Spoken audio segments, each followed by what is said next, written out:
Sina Mirasol, Claire at Sam ang ilan lamang sa mga babaeng nakahanap ng kakampi sa organisasyong Wipe Every Tear para sa kanilang munting pagbangon.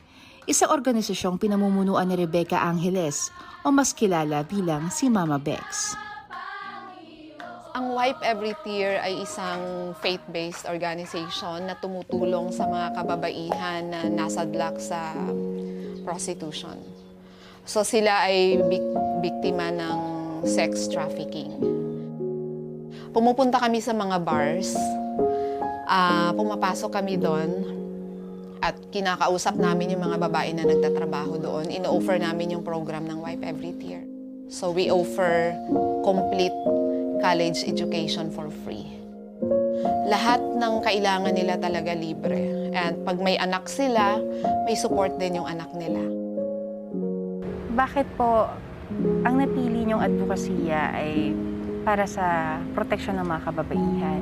Nung nagtuturo ako, may naging student ako na dalawa, isang babae, isang lalaki na ang kanilang trabaho ay prostitution. So pag sinabing prostitution, they work as sa prostitution to pay their tuition fees. Alam mo yung puso ko parang, binibiyak dahil doon na, okay. So, naalala ko yung paano ko lumalaki na talagang mahirap. Walang pagkukunan. So, nagkataon lang na pinalaki ako na may values talaga na ingat, hindi ako dapat pumasok sa hindi magandang trabaho. Pero alam ko kung paano walang makain, alam ko kung paano walang maibayad sa school, alam ko kung paano walang pambili ng project. So, kaya ako nagkaroon ng passion talaga na tumulong. Sabi ko, wala naman akong anak. Itong kung anong meron ako, pwede kong ipasa. Ayun. Para po sa inyo, Mama Bex, ano po ang pinaka-fulfilling part sa ginagawa ninyo pong advokasya? Pinaka-fulfilling naman is, pag nakikita ko silang nakatapos, umaakit ng stage, re-receive yung diploma nila. Tapos, ang sumunod na step doon, pag nakita ko silang nag-update sila na may trabaho na sila, nakakatulong na sila sa family nila, the generational poverty will be broken sa buhay ng family nila. Kasi pag tinulungan mo yung isang babae, that would help the whole family. Ako po ay house mother sa isa sa bahay ng Wipe Every Tear. At siyempre pag sinabi po nating mother, sabihin po talaga may kaakibat po talaga na may mga responsibilidad, obligasyon ganun para sa iyong mga anak.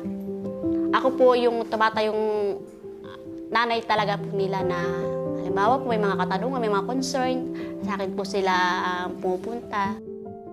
Paano po ngayon? Siyempre may pandemya, hindi makakagraduate itong mga girls mo. Hindi makakaakit sa stage. Sobra talaga akong nalungkot. Hindi lang ako. Lahat sila. Kasi sa kanila, ito talaga yung pinaka-moment. Yung parang highlight ng buhay nila na parang isa na akong degree holder. Yung value nila sa sarili, alam mo yun, parang naibalik. Kanina po nabanggit nyo na importante ang edukasyon, ang magkaroon ng pantay na oportunidad. Pagdating po sa choices, gaano po ito kaimportante sa ating mga kababaihan?